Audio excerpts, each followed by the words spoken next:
por que existe confusão sobre ansiedade social, timidez e evitação? Porque nos 3 casos, a pessoa pode se esquivar de situações em que ela precisa sair de casa e se expor. Mas hoje vocês vão entender qual é exatamente essa diferença. Algumas pessoas podem não ser só tímidas e terem ansiedade social. Outras pessoas têm ansiedade social e são confundidos com tímidos. E isso a gente tem que separar, porque disso depende o futuro de alguém, o tratamento de alguém, a qualidade, de vida de alguém em relação a tudo que ela pode fazer na vida, carreira, interação com as outras pessoas.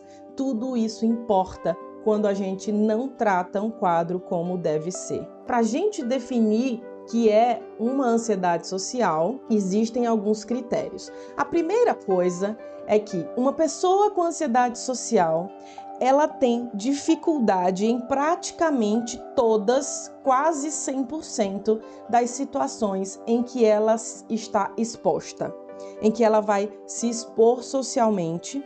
Ela tem um sofrimento enorme quando ela vai se expor socialmente, e não é somente quando ela vai falar. Às vezes as pessoas têm uma ideia de que na ansiedade social é só quando ela vai falar em público, a dificuldade é só essa. Não é só essa, tá? Ela é uma dificuldade quando ela vai interagir, ou ela acredita que vai precisar falar, ou ela vai passar por pessoas. Inclusive, algumas pessoas têm dificuldade de comer em público, de beber em público, de assinar um documento, porque ela treme, sua a mão.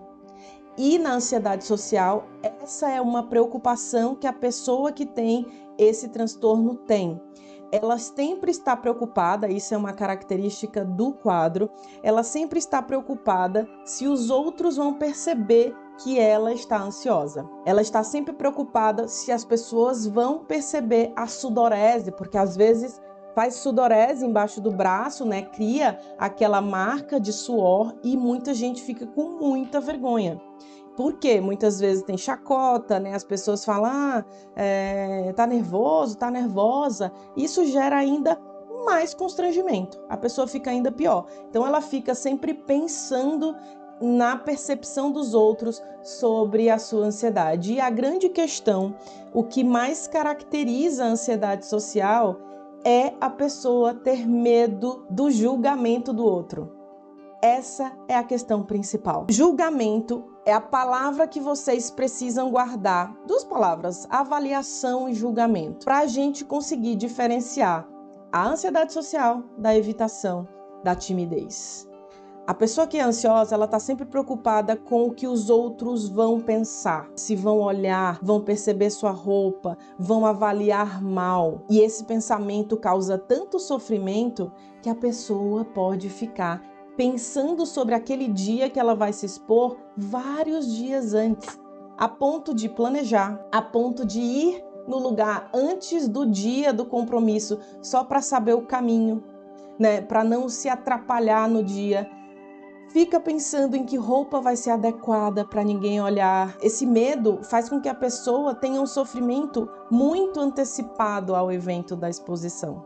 E esse planejamento anterior do que vão pensar da minha roupa, do que eu vou falar e tudo, não acontece só para situações que tem a ver com a carreira, que tem a ver com o trabalho, tá? Isso acontece também em situações da família. A pessoa pode sofrer por antecipação também em situações de reuniões familiares, tá? Não necessariamente de carreira. É claro que muitas vezes se percebe mais isso em situações de carreira em algumas pessoas. Na ansiedade social a gente chama isso de um especificador. Algumas pessoas, e aí essa é uma informação importante, algumas pessoas têm ansiedade social com o que a gente chama de ansiedade de desempenho. E prevalentemente ela só tem um sofrimento quando ela vai ser avaliada em alguma situação de trabalho. É uma coisa que ela tem que apresentar ou que ela vai falar em público. E essas pessoas, muitas vezes, não são diagnosticadas, porque não fica muito na cara que ela tem ansiedade social, porque geralmente está direcionada para as questões de trabalho e de falar em público. E aí, só nessas situações que vai ficar mais evidente. Aí a pessoa gela a mão, dá dor de barriga, né? Nesse tipo de situação em que uma pessoa tem ansiedade social e ela vai ser exposta, e aí agora eu estendo a minha fala para uma situação em que você vai a um aniversário, a um casamento, a uma reunião de trabalho, a tudo, a pessoa entra no local, começa a ficar com sudorese de mão, com palpitação, a mão fica gelada, ela tem constrangimento de tocar na mão de algumas pessoas, isso acontece com alguns pacientes, de não cumprimentar as pessoas porque vão perceber que a mão tá suada, que a mão tá gelada e não quer que os outros percebam esse nervosismo. Essa diferenciação é importante porque aí começa a ter medo de ser julgado porque não está cumprimentando as pessoas. Você vê que a ansiedade alimenta a própria ansiedade, né? Ela retroalimenta ela mesma e aí a pessoa vai apresentando cada vez mais sintomas que a gente chama de adrenérgicos, né? Por conta da descarga de adrenalina. E o que pode acontecer? Em uma situação de exposição em que esse nível de ansiedade, de nervosismo, de comprometimento físico vai aumentando na situação de exposição, um indivíduo com ansiedade social pode apresentar crise de pânico, mesmo que ele não tenha transtorno de pânico. Por que eu falo isso? Por causa daquela história que muita gente acredita que quem tem crise de pânico é só quem tem síndrome do pânico ou transtorno de pânico. Não. Uma pessoa pode ter um diagnóstico de ansiedade social e ter uma crise de pânico em uma situação de exposição. Uma das características muito típicas, né, da alteração física na ansiedade social é o rubor facial, né? A pessoa fica com o rosto vermelho, né, todo vermelho, e aí entra aquele critério que eu falei para vocês, que é um dos critérios diagnósticos, que é a pessoa ficar com medo de ser percebida, e quando se está vermelha, obviamente, não tem como não ser percebido. E aí a pessoa começa a evitar sair. Esse evitar sair na ansiedade social é um evitar sair para não apresentar o sofrimento da exposição, tá? Porque ela tem medo do julgamento, da avaliação na exposição. E aí acabam sendo pessoas mais reclusas que começam a ter um comportamento de isolamento, que a família às vezes fala, fulano é só assim mesmo, ele gosta mesmo de ficar no quarto, e começa a achar que isso é normal, que faz parte da personalidade daquela pessoa. E é aí que entra a diferença que a gente precisa fazer de uma pessoa tímida. Timidez é um traço de personalidade, não é um transtorno, é uma característica de alguém. Dentro dessas características que eu tô falando para vocês, né, que a pessoa com ansiedade social tem um evento, ela vai planejando, ela chega lá, esse nível de ansiedade só vai aumentando na exposição, na timidez é diferente. Primeiro que o tímido, ele não fica com isso na cabeça o tempo todo de ficar pensando se vai ser avaliado, se vai ser julgado negativamente, se as pessoas vão ficar pensando mal de alguma opinião que ele der. Ele é tímido. Ele não fala muito, ele fica ali para acostumar com o ambiente. E na timidez a pessoa tende a ir acostumando ali com o ambiente, se familiarizando, e aí ela vai ficando mais calma, vai interagindo, e aí no meio da noite ela já está ali interagindo com todo mundo, e aí a timidez meio que se afasta disso, e quando ela está familiarizada, ela acaba não se apresentando como uma pessoa tímida. Então o tímido, se ele acostuma, ele sofre menos. Para fazer uma diferenciação até grosseira, né, para vocês entenderem bem, na ansiedade social, a pessoa que tá lá vamos lá, ela vai indo para uma festa de casamento, ela vai se expondo e ela vai ficando cada vez mais ansiosa, ela vai suando, ela vai ficando com rubor facial, né, com o rosto vermelho, se incomodando. O tímido, ele vai se acostumando e aquela ansiedade que ele chega, porque ele pode se sentir ansioso, ela tende a cair ao longo do processo daquela noite. E é isso que faz uma das principais diferenças, que é o sofrimento na timidez é reduzido à medida que se familiariza. Na ansiedade social, as pessoas podem até ter um comportamento, já viram isso? Alguém que tem um comportamento de falar mais baixinho, né? Tende a ter um pouco mais de passividade, aceita mais as situações, né, do que as outras pessoas, tende a ser mais submissos. Raramente uma pessoa com ansiedade social tende a controlar uma conversa, mas pode acontecer de querer controlar a conversa, na verdade, para não fugir daquilo que é mais confortável para conversar. É bem comum que pessoas que sofrem com esse quadro não entrem muito em assuntos polêmicos para não dar problema, para não gerar conflito. E aí acaba ficando ali quieto.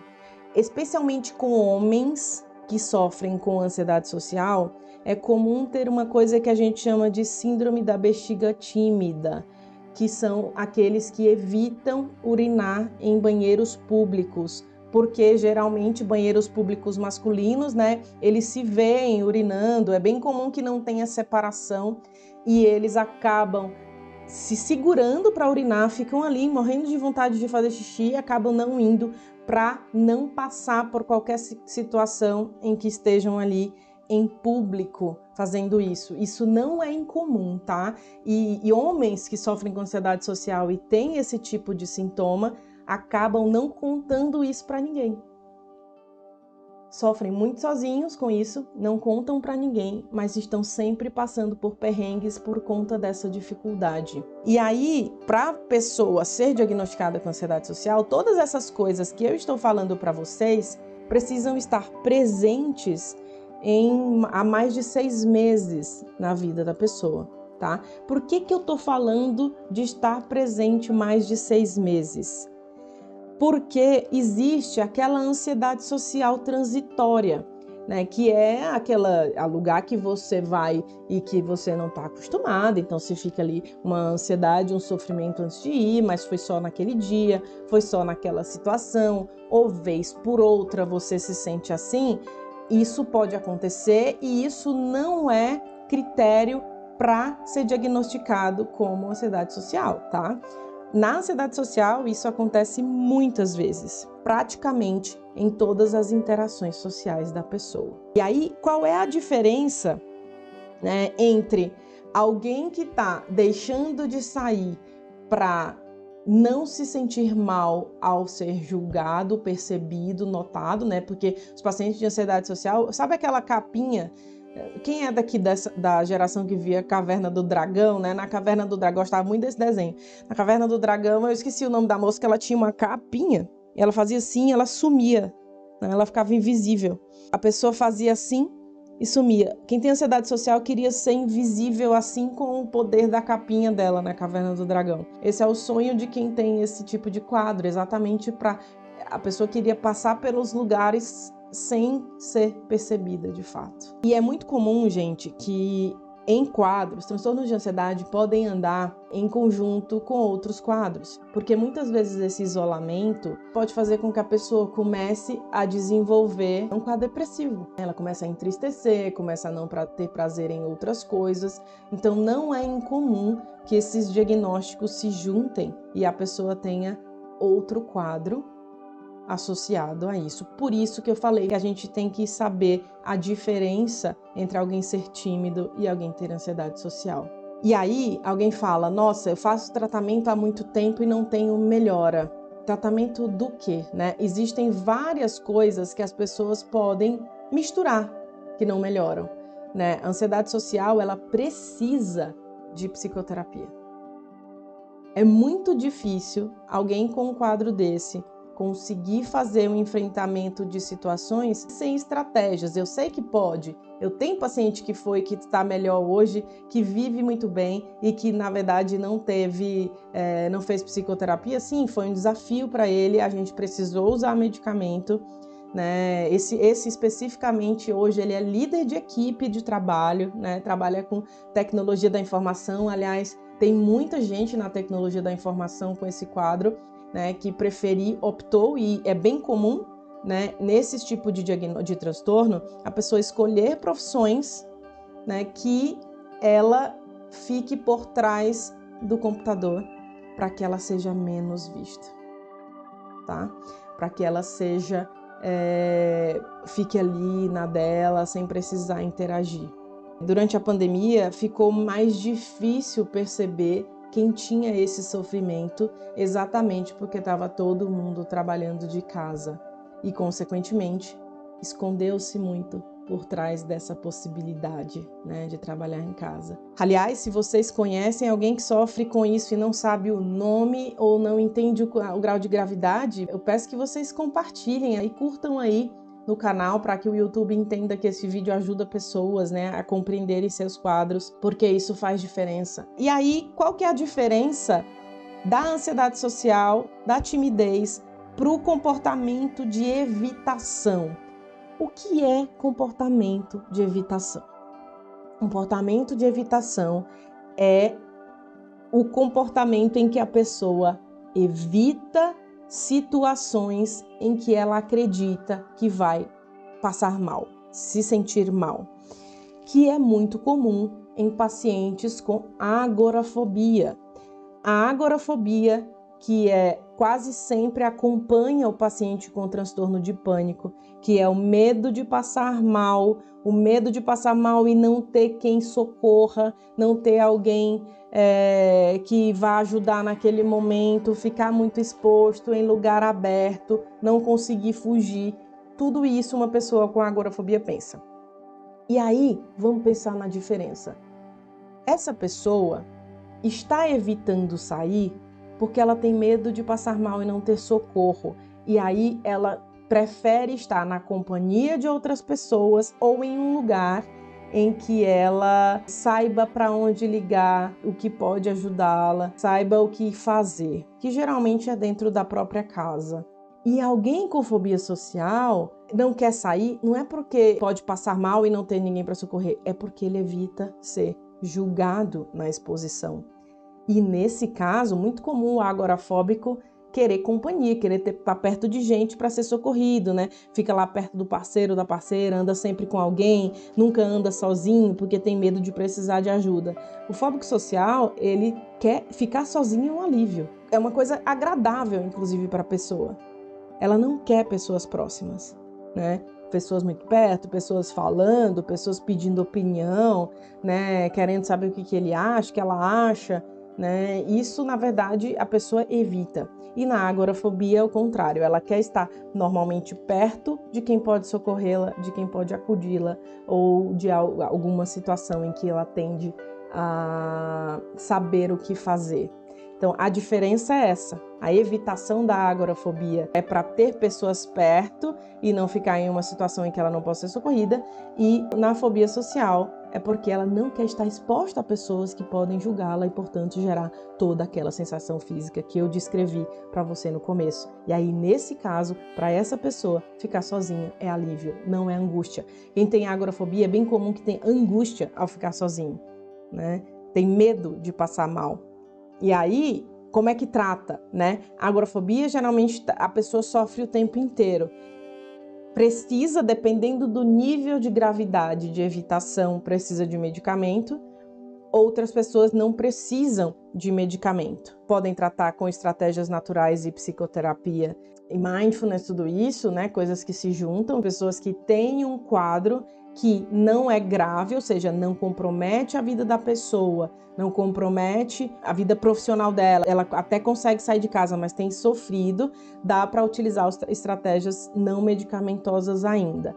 Quem já tem um nível de comprometimento de não sair de casa, de ter dificuldade de trabalhar, de arranjar um trabalho, de se relacionar, tá o tempo todo com medo de passar mal, e tem gente que chega a ter comprometimento financeiro, né? De não ter dinheiro porque não consegue trabalhar e aí fica o tempo todo dependendo. Por muito tempo passa a ser uma grande angústia, ela começa a ficar entristecida e aí entra em um quadro depressivo.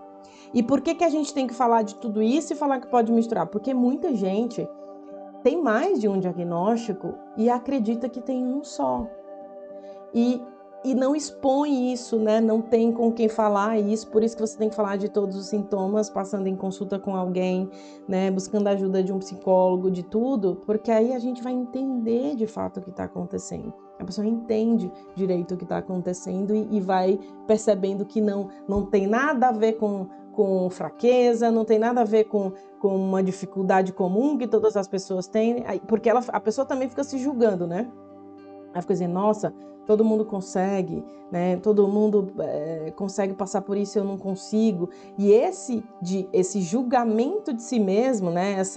Esse maltrato, né? Esse chicote o tempo todo, ele é um piorador para a pessoa desenvolver quadros depressivos. Você sabia uma informação que às vezes as pessoas acreditam que não é bem assim? A ansiedade social, ela pode começar ali na infância até, tá? A média de idade é das pessoas perceberem os sintomas por volta ali dos 13 anos de idade, tá? Já mais velha, não só na infância. Mas por volta dos 13 anos isso já começa a ser percebido, mas algumas crianças já têm um comportamento de isolamento, né? De ficar mais quieta, de não ter muitos amigos. E aí alerto vocês que têm filhos, né? E que percebe filho assim, por quê? A herdabilidade de quadros de ansiedade é bem alta, probabilidade de passar geneticamente. Claro que genética não é sentença para ninguém, né? Depende do ambiente também, mas a gente tem que ficar de olho nas crianças quando essa criança